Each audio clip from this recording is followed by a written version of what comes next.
Got you with the clickbait. Now, believe it or not, this video is not a flex. As much as I like to flex, if you catch me.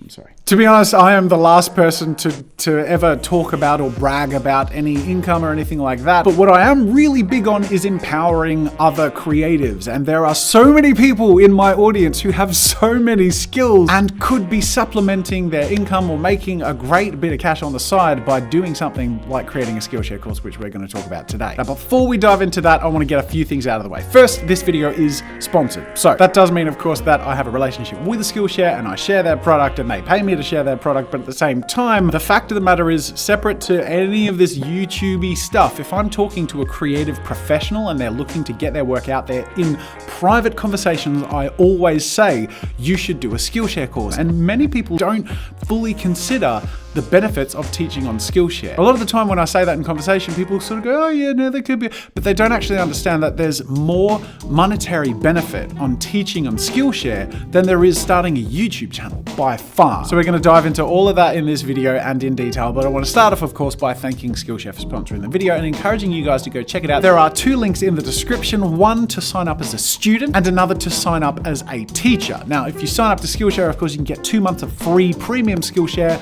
and this is, of course, just the first 500 people to use that, so make sure to use it early before it runs out. But the two links go to different places. So if you're considering signing up as someone who wants to primarily learn on Skillshare, go to the student link, and if you really are considering teaching and earning a bit of money on the side, click on the teacher link and that'll take you where you need to go to learn some more information. But we're going to talk more about the earning side of Skillshare in this video. The next thing I want to preface with is just grounding some expectations in reality. Now, obviously, I used a very enticing number in the thumbnail and title to get you guys to click on this video, but I want to start off by just pointing out that this is actually my 2-year anniversary on Skillshare, so that number is a culmination of the entire 2 years of people viewing and participating in my courses. And of course, it's worth pointing out that I have a very substantial YouTube audience, so it's easier for me to get eyes on my course, and those of you who are starting from nothing might want to just ground your expectations in reality a little bit, and I'm going to give you a level at which you can ground your expectations in reality, and that's actually pretty good. So if you're thinking about teaching on Skillshare, or if you haven't yet thought about teaching on Skillshare, the statistic I want you to consider is that on average, first-time teachers on Skillshare earn $200 in their first month as a Skillshare teacher. Let me repeat that. On average, first-time Skillshare teachers earn $200 on their first month on Skillshare. So I want to give you a greater sense of how awesome that average statistic is by reverse engineering how much it would take to get the equivalent from doing YouTube videos. And before we can even do that, you need to be a YouTube partner, and to qualify, you need to apply after receiving at least 4,000 hours of watch time on your channel in the past 12 months, and you also need to have over 1,000 subscribers. So anyone who has a YouTube channel knows that that alone takes a lot of work, and that's before you can even qualify to monetize your content. So then let's say you pass that threshold, which, congratulations, by the way, that's no small feat. But then from there, how can you earn $200 on your channel? Well, on average, let's just say your CPM, which is the amount of dollars you get per 1,000 views on a channel, is about $2, which I think is a very reasonable estimate. Is that 100,000 views? Ah, there you go. 100,000 views. So now that we're back on Skillshare, let's have a look at some of the teaching resources here. We have create a class, teach a handbook, classes you're teaching, host to all followers. So you have quite a few resources there, but at the bottom you have your teacher stats. So if I click this is where those beautiful numbers come up and you can see how it's actually working. Now it's at this point that I want to mention that there are 2 ways of earning money on Skillshare as a teacher.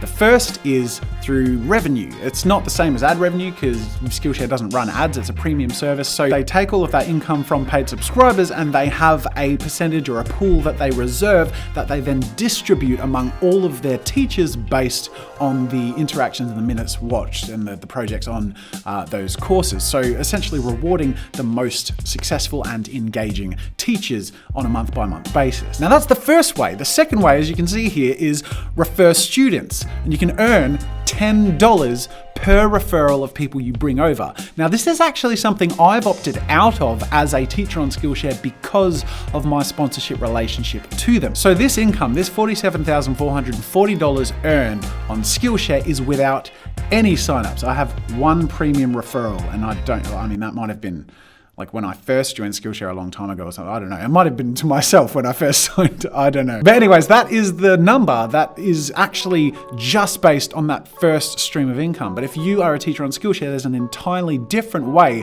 that you can monetize your courses, and that is by bringing people from wherever else you might have an audience. It might be on Twitter, it might be on Instagram or YouTube. If they use your referral code, not only do you get the reward for a successful class on Skillshare, but you also get referral payment, which is awesome. So I can scroll down here and you can see I have students. That's broken down into days, weeks, and months as well. So people who are essentially signing up to the course. Now, I'll remind you that this is the income over the last 2 years, but also it's just like a slow and steady trickle. And then of course, as you scroll down, there's the earnings breakdown. So we have the total earned and the royalties. But as you can see also, it's really steady. Like that's the interesting thing, is this is something that trickles into the background of my business, helps me obviously contribute to the salaries I pay and the costs that we have. This is a great supplement for me running my business, which over the years has grown to be quite a larger thing to sort of manage and figure out. And one of the things I've always said from when I was dead broke to now is that it's really important to diversify your income. And that's something you should look at doing right now if you're a creative professional. People just assume the best way to make money if you're an artist or a creative is by having a big social media following. But really, if you hit a niche and you diversify yourself and you think and work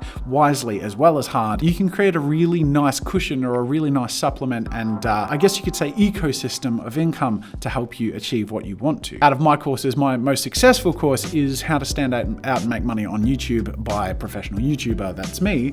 This has 14,500 students. So if I pop over to the category that my course is in and we see what equivalents we have here, we have How the Stock Market Works 101, that's got 13,000 students and that's a popular class. We have Social Media Marketing with 12,000 students. Instagram, Becoming an Influencer, 18,500 students. These are people who are making decent money from their Skillshare course as well as what they're doing as their main hustle. So if you're considering being a Skillshare teacher, there are a couple of things to consider. And one of the first things might be, let's say you want to do a class on cross-stitching. This is an example of a niche that isn't hugely filled yet on Skillshare. There are courses on cross-stitching and some of them have hundreds of followers, but you will find that actually this is a bit of a niche subject. So if you are a great cross-stitcher or you have some great cross-stitching pieces and you feel like you could have something to share there, one of the great ways that you can get your course more attention is by filling in a niche, filling in something that yet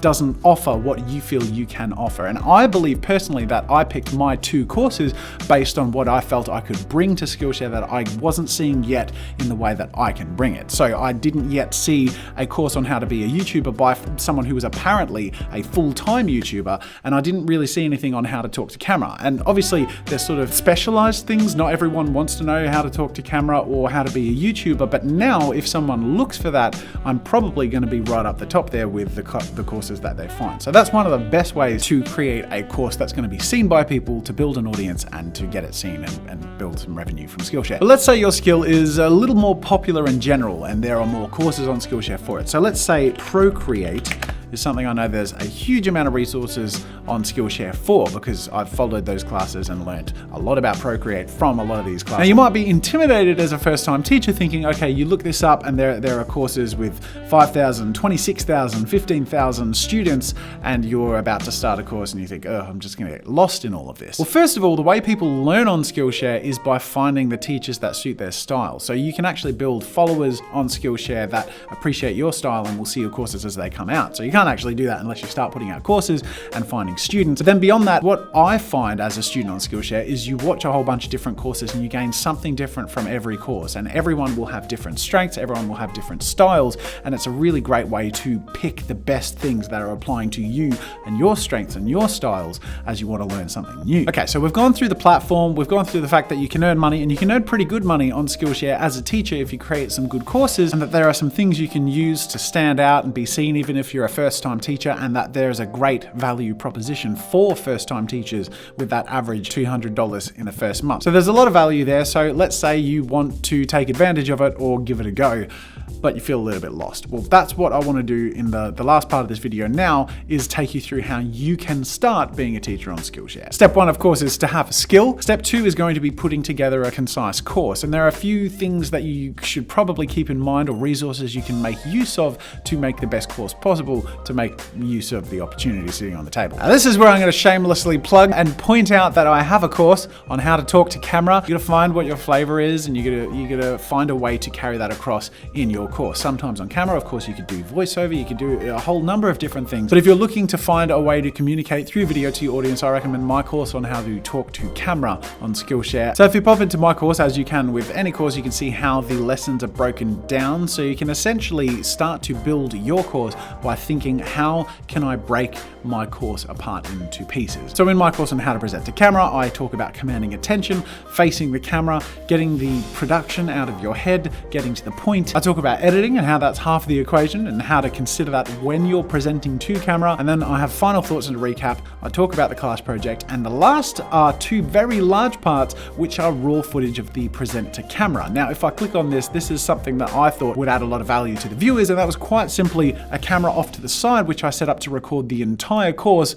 but with no edits, so that if you follow this course, you can go into these raw footage bits and watch me make all of my mistakes. You can see the final result on the right there, but you can also see me stuff up. And in fact, there's over 2 hours of raw talk to camera footage for 8 videos that are at or under 10 minutes long. So now, as you're considering teaching on Skillshare, there are a couple more pages and resources I want to link you to. One is the information on how payments work. So all of these, by the way, are linked to in the description. You can check that out. There is the Teacher's Handbook. Now, these are resources that I followed before I made my courses, and they are insanely useful. They also have courses on Skillshare, which are free, which talk about teaching on Skillshare. So definitely go find those and check those out. But this is all here. You can just click on these to find and download these different guides. And then last but not least, and really worth considering, is what they call the Teach Challenge. And this is a monthly competition, I guess you could say. There are prizes up for grabs. Sometimes they have microphones or cash prizes, Amazon gift cards. But it's a mentored program that, with the help of the Skillshare team, you can create your first course. Each week includes milestones. There are tips and tricks for making the best course possible. And that about does it, really. That's pretty much all I wanted to cover in the video. The first was just to show you the reality of the fact that you can make some good side money on Skillshare